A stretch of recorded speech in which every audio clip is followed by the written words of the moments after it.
Breaking news చూస్తున్నాం. సామూహిక అత్యాచార ఘటనలో ముగ్గురు నిందితులను చిత్తూరు జిల్లా పోలీసులు అరెస్టు చేశారు. వారిని రోడ్డుపై నడిపించుకుంటూ కోర్టుకి తీసుకెళ్లారు. పోలీసుల తీరును స్థానికులు మెచ్చుకుంటున్నారు.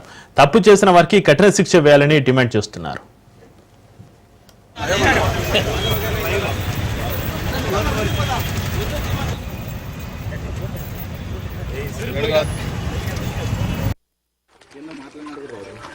ఓపెన్ అవుతారా? జరిగింది చెప్పారు అట్లా అంతే. జరిగింది చెప్పాను రా, చెప్పరా. ఫారెస్ట్ డిపార్ట్మెంట్ అనేది మ్యాటర్ ఎవరెవరు ముగ్గురు? సామూహిక అత్యాచార ఘటనలో ముగ్గురు నిందితులను చిత్తూరు జిల్లా పోలీసులు అరెస్టు చేశారు. వారిని రోడ్డుపై నడిపించుకుంటూ కోర్టుకు తీసుకెళ్లారు. పోలీసుల తీరును స్థానికులు మెచ్చుకుంటున్నారు. తప్పు చేసిన వారికి కఠిన శిక్ష వేయాలని వారు డిమాండ్ చేస్తున్నారు. జరిగింది చెప్పాను రా, చెప్పరా.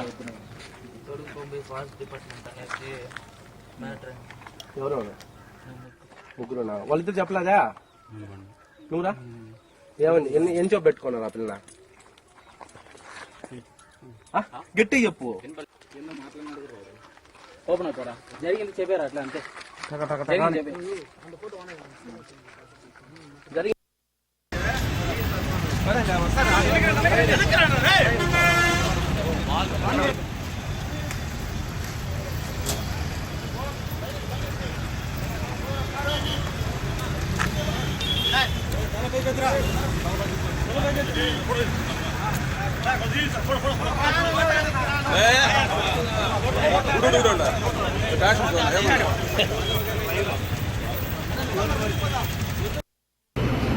ఈ యొక్క నేర ప్రవృత్తి నేపథ్యం ఏమంటే, ఎప్పుడైనా అమ్మాయిలు ప్రేమ జంటలు ఒంటరిగా కనిపిస్తే వాళ్ళు వెంటపడము, వాళ్ళ ఫోటోలు తీసుకోవడము, వాళ్ళ వీడియోలు తీసుకోవడం, వాళ్ళ గోప్యతగా ఉన్నటువంటి వీడియోలు తీసుకోవడం, వాటి ఆధారంగా వాళ్ళని బెదిరించడము, వాళ్ళతో ఏదైనా నగలు లాక్కోవడము, అవసరమైతే వాళ్ళని సెక్సువల్గా దోపిడీ చేయడము, ఇది వీడి యొక్క నేర ప్రవృత్తి.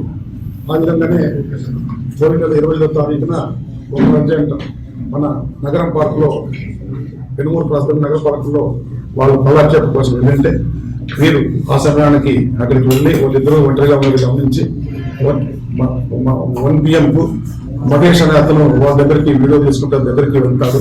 వాళ్ళ ఇంట కిషోరు ప్రసాద్ వెళ్తారు. వాళ్ళు తప్పకుండా బెదిరించి నైనాచర్ని లాక్కుంటారు. తర్వాత ఒకరు హేమచంద్ర ఆ అబ్బాయిని డిటైన్ చేస్తాడు.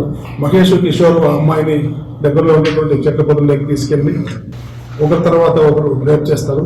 మళ్ళా హేమచంద్రని మళ్ళా పోయి అతను కూడా రేప్ చేస్తాడు. ఇది తర్వాత అయిపోయిన తర్వాత ఆ అమ్మాయిని రిలీజ్ చేస్తారు. తర్వాత ఆ అబ్బాయిని రిలీజ్ చేస్తారు. ఈ విషయమై మనకు 29th వరకు ఈ సంఘటన వెలుగులోకి రాలేదు. కారణం ఎందుకంటే అమ్మాయి కానీ అమ్మాయి తల్లిదండ్రులు కానీ దీన్ని పోలీసులకు రిపోర్ట్ చేయడానికి వాళ్ళు అంత సముఖత చూపలేదు.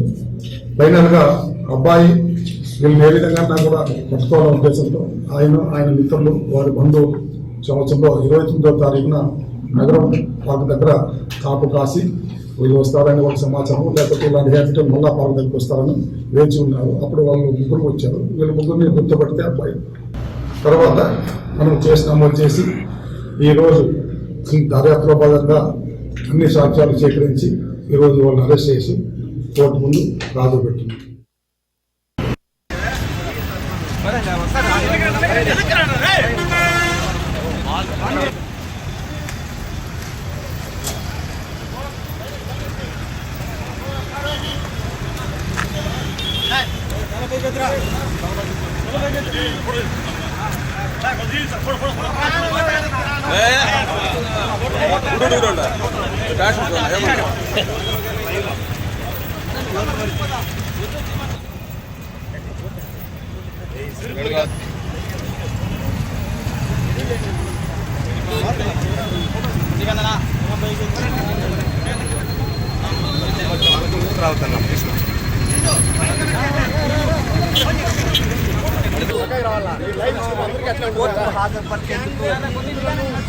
జిల్లా ఎస్పీ కార్యాలయం నుంచి వాళ్ళు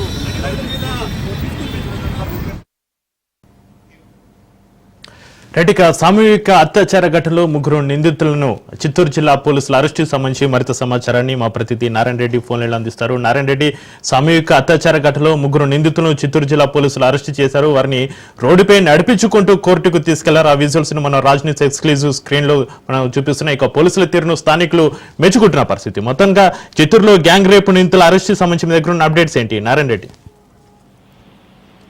అవును చక్రి, గత నెల 20వ తేదీన మొరకంబట్టు సమీపంలోని నగరవనంలో సేద తీరడానికి వెళ్లిన ఓ ప్రేమ జంటపై రహస్యంగా వీడియోలు ఫోటోలు తీసి వారిని బెదిరించి వారి దగ్గర ఉన్న విలువైన వస్తువులను కూడా ఎవరైతే ఈ ముగ్గురు నిందితులు ఉన్నారో మహేష్, కిషోర్, హేమంత్ అనే ఈ ముగ్గురు నిందితులు వారి దగ్గర నుంచి ఆ యొక్క సొత్తును చోరీ చేశారు. అదేవిధంగా ఆ తర్వాత ఆ యొక్క యువతి పైన వాళ్ళు ముగ్గురు కలిసి సామూహిక అత్యాచారం చేశారు. అంటే ఈ విషయం 29వ తేదీ పోలీసులకు, అంటే ఎవరైతే ఆ స్నేహితుడు ఉన్నాడో ఆ అమ్మాయితో పాటు వచ్చిన స్నేహితుడు అతను పోలీసులకు సమాచారం అందించాడు. అంటే చిత్తూరు 1 టౌన్ పోలీస్ స్టేషన్ లో దీనిపై కేసు నమోదైంది. ఆ తర్వాత పోలీసులు కూడా ఆ కేసు నమోదు చేసి ఎవరైతే బాధితురాలు ఉన్నారో ఆ బాధితురాలను వాంగ్మూలం కూడా తీసుకోవడం జరిగింది. ఆ వాంగ్మూలం మేరకు ఒక కేసు నమోదు చేశారు.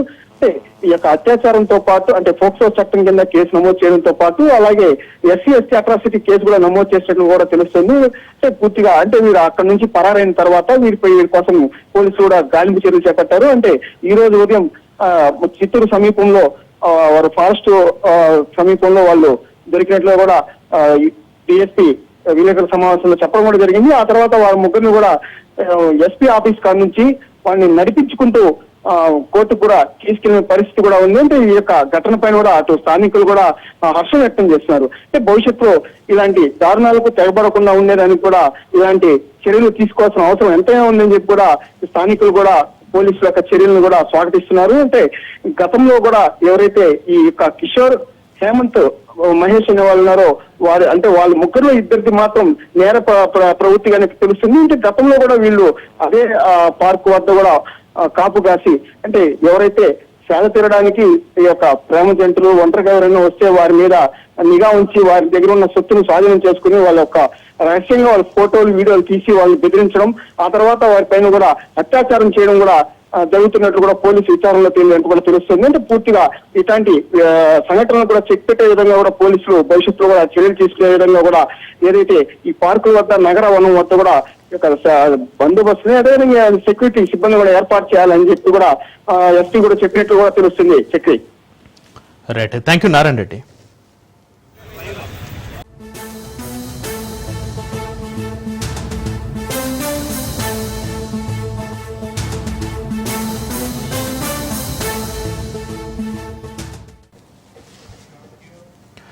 కరూరు తొక్కిసలాట ఘటనపైన మద్రాస్ హైకోర్టు విచారణ జరిపింది. సిటీ దర్యాప్తునకు మద్రాస్ హైకోర్టు ఆదేశించింది. తొక్కిసలాట తర్వాత టీవీకి నేతలు ఎక్కడికి వెళ్లారని కోర్టు ప్రశ్నించింది. ఘటనా స్థలంలో బాధితులను ఎందుకు పట్టించుకోలేదని ప్రశ్నించింది. విజయ వాహనాన్ని ఎందుకు సీజ్ చేయలేదని పోలీసులకు ప్రశ్నలు సంధించింది. టీవీకి నేతల ముందస్తు బెయిల్ పిటిషన్లపైన తీర్పు రిజర్వ్ చేసింది మద్రాస్ హైకోర్టు.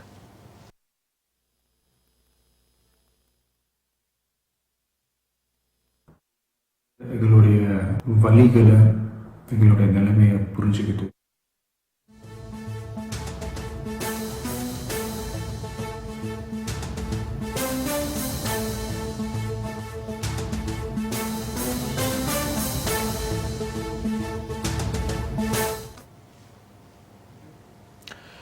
కరూరు తొక్కిసలాట ఘటనపైన మద్రాస్ హైకోర్టు విచారణ జరిపింది. సిటీ దర్యాప్తునకు మద్రాస్ హైకోర్టు ఆదేశించింది. తొక్కిసలాట తర్వాత టీవీకి నేతలు ఎక్కడికి వెళ్లారని కోర్టు ప్రశ్నించింది.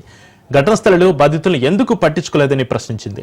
విజయ వాహనాన్ని ఎందుకు సీజ్ చేయలేదని పోలీసులకు ప్రశ్నలు సంధించింది కోర్టు. ఇక టీవీకి నేతల ముందస్తు బెయిల్ పిటిషన్లపై తీర్పు రిజర్వ్ చేసింది మద్రాస్ హైకోర్టు.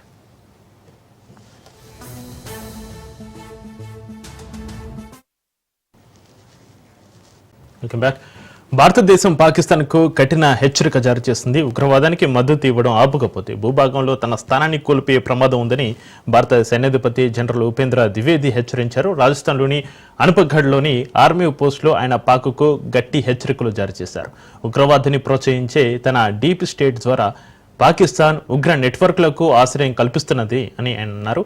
ప్రపంచ పటంలో కొనసాగించాలనుకుంటే ఉగ్రవాదాన్ని పాకిస్తాన్ తప్పనిసరిగా ఆపాలని ఆయన స్పష్టం చేశారు.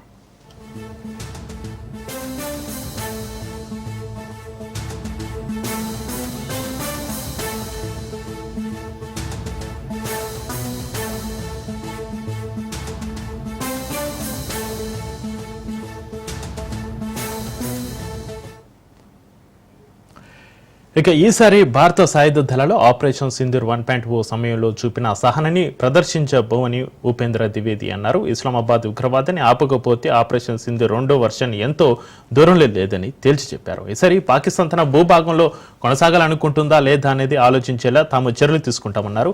పాకిస్తాన్ భూభాగంలో తన స్థానాన్ని నిలుపుకోవాలనుకుంటే ప్రభుత్వ మద్దతుతో జరుగుతున్న ఉగ్రవాదాన్ని ఆపాల్సిందేనని ఆయన హెచ్చరించారు.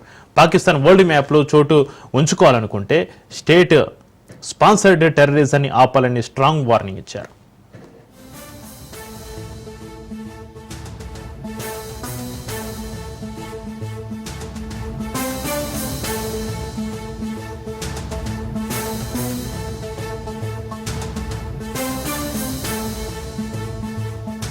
तैयारी के साथ है और इस बार वो संयम नहीं रखेगा जो सिंदूर 1.0 में हमने संयम रखा। इस बार हम आगे की कार्रवाई करेंगे और कुछ ऐसी कार्रवाई करेंगे कि हो सकता है पाकिस्तान को सोचना पड़े कि उसे इतिहास में भूगोल में रहना है कि नहीं रहना है।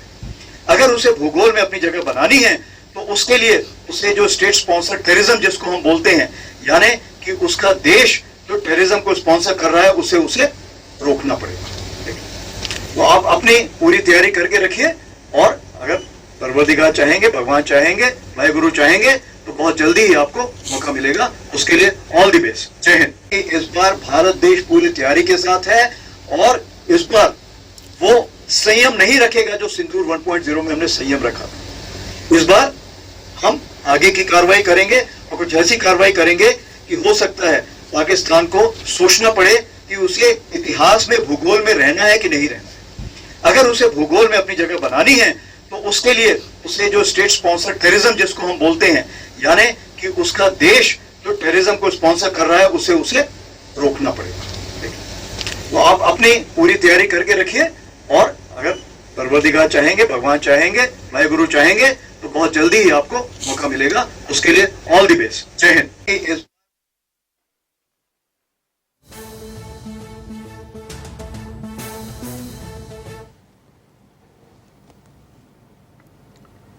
సున్నితమైన సరిహద్దు ప్రాంతం నుంచి మాట్లాడిన జనరల్ ద్వివేది ఏ పరిస్థితికైనా భారత సైన్యం పూర్తిగా సిద్ధంగా ఉందని స్పష్టం చేశారు. ఉగ్రవాదంపై భారత్ తీసుకున్న వైఖరి ఎంత తీవ్రమైందో ఆయన హైలైట్ చేశారు. ఇస్లామాబాద్కు ఆయన వ్యాఖ్యలు స్పష్టమైన సంకేతాన్ని ఇస్తున్నాయి. ప్రభుత్వ మద్దతుతో జరుగుతున్న ఉగ్రవాదాన్ని భారత్ అసలు సహించదని, అంతర్జాతీయంగాను భౌగోళికంగాను కొనసాగాలంటే పాకిస్తాన్ తన చర్యలను పునరాలోచించుకోవాలని సందేశాన్ని హెచ్చరించారు.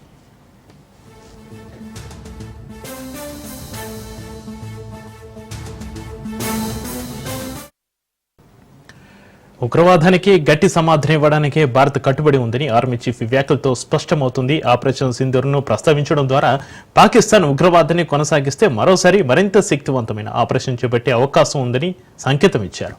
జనరల్ ద్వివేది ప్రకటనతో భారత్ సహనానికి కూడా పరిమితులు ఉన్నాయని, ఇకపై పాక్ చర్యలను సహించేది లేదని ఆయన కుండబద్దలు కొట్టినట్లుగా చెప్పేశారు.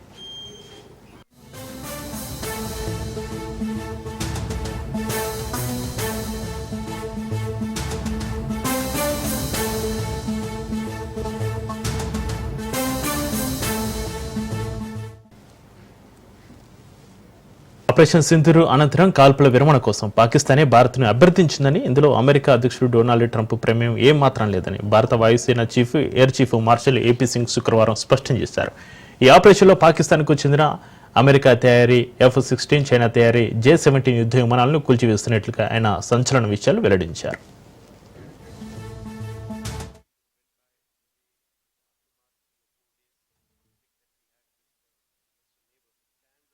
జమ్మూ కాశ్మీర్లోని పహల్గామ్లో అమాయక పౌరులపై జరిగిన ఉగ్రదాడికి ప్రతీకారంగానే ఆపరేషన్ సింధూర్ చేపట్టామని ఏపీ సింగ్ తెలిపారు. ఈ చర్యలో భాగంగా పాక్ ఆక్రమిత కాశ్మీర్లోని 9 ఉగ్రవాది శిబిరాలను లక్ష్యంగా చేసుకుని విజయవంతంగా ధ్వంసం చేశామని అన్నారు.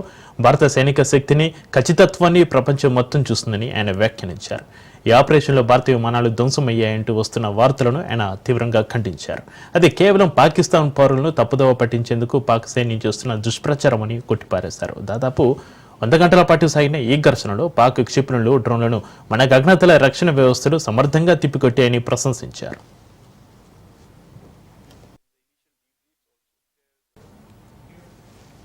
ఇక భారత్, పాకిస్తాన్ మధ్య కాల్పుల విరమణ ఘనత తనదేనని, వాణిజ్యపరమైన ఒత్తిళ్లతో తానే దీనిని సాధించానని ట్రంప్ పదే పదే చెబుతున్న నేపథ్యంలో వాయుసేన చీఫ్ వ్యాఖ్యలు ప్రాధాన్యత సంతరించుకున్నాయి. ఇదే సమయంలో భవిష్యత్తు యుద్ధాల స్వరూపంపై కూడా ఆయన హెచ్చరించారు. తదుపరి యుద్ధం గతంలో జరిగిన వాటికి భిన్నంగా ఉంటుందని స్పష్టం చేశారు. మనం ఇప్పటి నుంచే భవిష్యత్తు కోసం సిద్ధంగా ఉండాలని సూచించారు. Indian Air Force was the prime stakeholder in that, in terms of two major targets out of the 9 that were chosen towards terrorist camps were given to Indian Air Force to address. The way that whole even went by, the way in the aftermath 3 or 4 days of conflict that we had with the Western neighbor stands as a lesson which will go down in history that this is one war that was started with a very clear objective. It was terminated in a quick time without just prolonging it. We are seeing what is happening in the world, the 2 wars that are going on. There's talk about termination, but we could make them reach a stage where they ask for a ceasefire, ask for termination of hostilities, and also we took a call as a nation to terminate those hostilities because our own objectives were met. I think this is something that the world needs to learn from us. As far as Pakistan losses are concerned, I think it was very clear, it was clearly spelled out in the initial debriefs also. There are a large number of their airfields and we struck a large number of their installations, and what we have gathered from whatever int reports we have got is that on ground, because of this strikes, there have been radars at least 4 places, command and control centers at 2 places, runway of course damaged at 2 places, 3 of their hangars in 3 different stations have been damaged, and in that hangar as well as on tarmac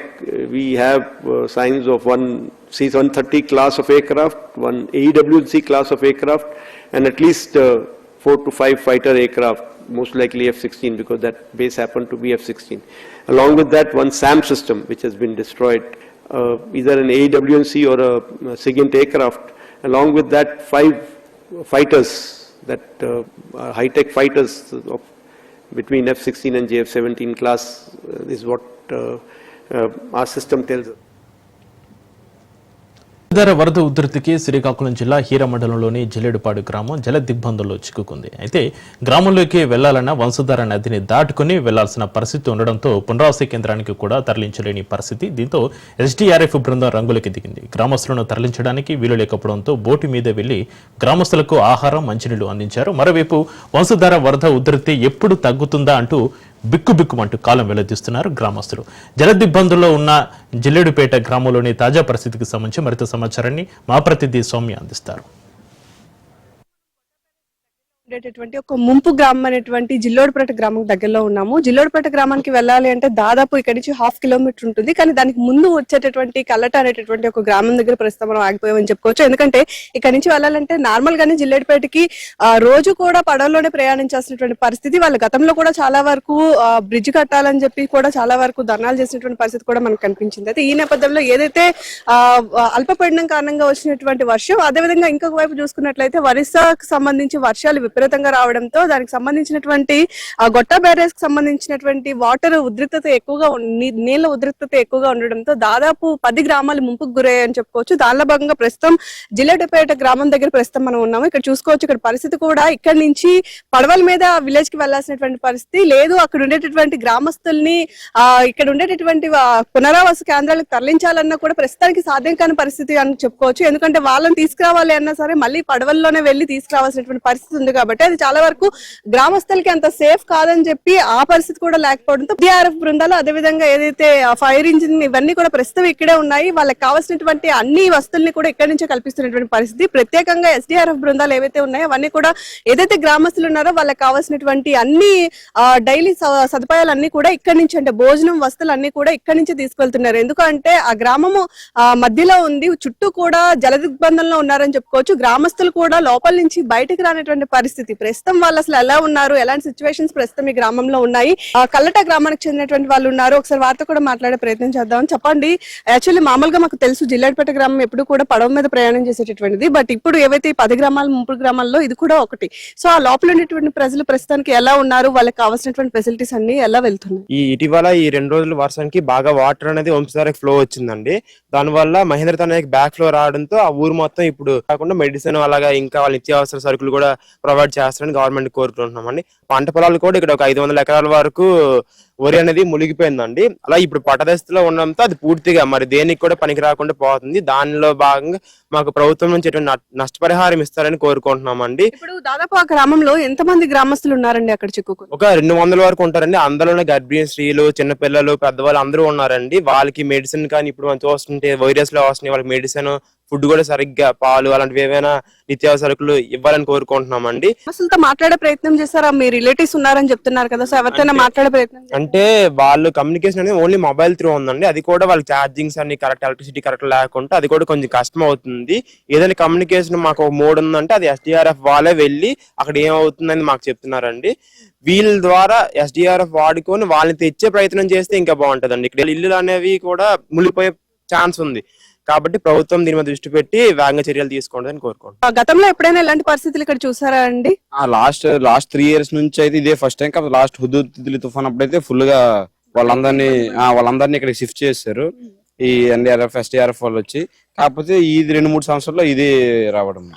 ఇప్పుడు వాళ్ళు morning వాళ్ళు తెలియకుండా వచ్చారు ఇటువైపుకి, మళ్ళీ అటు వెళ్ళలేకపోయారు. అప్పుడు మళ్ళీ SDRF వాళ్ళు వెళ్ళి ఇచ్చేస్తే అటువైపు వాళ్ళ బోట్ వెళ్ళింది, నాటు బోట్ మీద వెళ్ళారు వాళ్ళు. ఇక్కడ నుంచి ఒక 1/2 kilometer ఉంటుంది. 1/2 kilometer వెళ్ళిన తర్వాత కూడా వాళ్ళు నదిని దాటుకొని వెళ్ళాలి. సాధారణంగానే వాళ్ళు రోజు పడవల్లోనే ప్రయాణిస్తారు, కానీ ఇప్పుడు వాళ్ళు గ్రామస్తులే ఓన్ గా పడవను రన్ చేసుకుంటారు. ఇప్పుడు ఆ పరిస్థితి కూడా లేదు కాబట్టి అటువైపు నుంచి ఎవరైతే వచ్చారో వాళ్ళు ఇక్కడికి పరిమితం అయిపోయారు, అలాగే లోపల ఎవరైతే ఉన్నారో వాళ్ళ గ్రామానికి పరిమితమైనటువంటి పరిస్థితి కనిపిస్తుంది. ముఖ్యంగా మనం చూసుకుంటే ఇక్కడ కేవలం వంశధార మాత్రమే కాదు, ఏదైతే మహేంద్ర తనియా ఉందో మహేంద్ర తనియా వంశధార రెండు కలిపి ప్రవహిస్తున్నటువంటి నది వీళ్ళకి ఆనుకొని ఉంది కాబట్టి సాధారణంగా ఇంకా ఫ్లోటింగ్ అనేది వాటర్ ఎక్కువగా ఉందని చెప్పుకోవచ్చు. ఇప్పటికే మనకి గొట్టా బ్యారేజ్ కి సంబంధించి ఎప్పుడూ నమోదవనంత విధంగా, గతంలో ఎప్పుడూ లేని విధంగా దాదాపు 98,000 క్యూసెక్లు వాటర్ ప్రస్తుతానికి ఇప్పుడు రిజిస్టర్ అయింది. కాబట్టి ఇంకాస్త ఎక్కువైతే మాత్రం వాళ్ళ పరిస్థితి ఎలా ఉంటుందో తెలియదు. ఇప్పటికే వాళ్ళందరూ కూడా కనీసం ఇళ్ల నుంచి బయటికి కూడా రాలేనటువంటి పరిస్థితి, ఎందుకంటే గుమ్మం దగ్గరికి కూడా వాటర్ వచ్చి ఉండిపోయినటువంటి పరిస్థితుల్లో కేవలం SDRF బృందాలు మాత్రమే అక్కడికి వెళ్లి వాళ్ళకి ఫుడ్ అందిస్తున్నటువంటి పరిస్థితులు అయితే కనిపిస్తున్నాయి. అయితే ఇప్పటికే శ్రీకాకుళం జిల్లా, అదేవిధంగా ఉత్తరాంధ్ర మొత్తం వచ్చినటువంటి ఈ విపత్తు కారణంగా సీఎం ఇప్పుడే సమీక్ష కూడా నిర్వహించడం జరిగింది సంబంధిత అధికారులతో. అయితే సీఎం ఇప్పుడే ఎక్స్గ్రేషియా కూడా ప్రకటించడం జరిగింది. దాదాపు ఎవరైతే ఉన్నారో చనిపోయిన వ్యక్తులు ఇందులో వాళ్ళందరికీ కూడా 4 లక్షల రూపాయల ఎక్స్గ్రేషియా కూడా ప్రకటించారు. ముఖ్యంగా మనం చూసుకుంటే వైజాగ్ కి సంబంధించి ఒక వ్యక్తి మరణించడం జరిగింది, అదేవిధంగా శ్రీకాకుళం జిల్లాకి సంబంధించి 2 వృద్ధ జంట మరణించడం జరిగింది, అదేవిధంగా పార్వతీపురంలో ఒకరు మృతి చెందడం జరిగింది. సో ఇలా ఎవరైతే ఈ విపత్తు కారణంగా మరణించిన వాళ్ళు ఉన్నారో వాళ్ళకైతే ప్రస్తుతానికి కుటుంబానికి 4 లక్షల చొప్పున ఎక్స్గ్రేషియా కూడా ప్రకటించడం జరిగింది. దీంతో పాటు ఏవైతే పంట పొలాలు ఉన్నాయో, పంట పొలాలు నీట మునిగిపోయినవి, పంట నష్టం ఎవరికైతే జరుగుతుందో వాళ్ళకి సంబంధించి కూడా నష్టపరిహారాన్ని ఇచ్చేటువంటి ప్రయత్నం చేస్తుంది. ఏదేమైనా సరే ఇలాంటి విపత్తులు వచ్చినప్పుడు ముఖ్యంగా ఏవైతే గ్రామాలు ఉన్నాయో ఇలాంటి గ్రామాలన్నీ కూడా ఎక్కువగా నీట మునిగిపోయేటటువంటి పరిస్థితి ఉంది. అయితే ఇప్పటికే మనం అధికారులతో కూడా మాట్లాడడం జరిగింది కాబట్టి అక్కడ వర్షాలు తగ్గుముఖం పట్టడంతో ప్రస్తుతానికైతే వాటర్ ఫ్లోటింగ్ అనేటటువంటిది ఇలాగే ఉంటుంది. ఇంకా ఎక్కువయ్యేటటువంటి ఛాన్సెస్ లేవు కాబట్టి ప్రజలెవరు కూడా పానిక్ అవ్వాల్సినటువంటి సిచ్యువేషన్ లేదు అని మాత్రం అందరూ చెప్తున్నటువంటి పరిస్థితి మనకు కనిపిస్తుంది.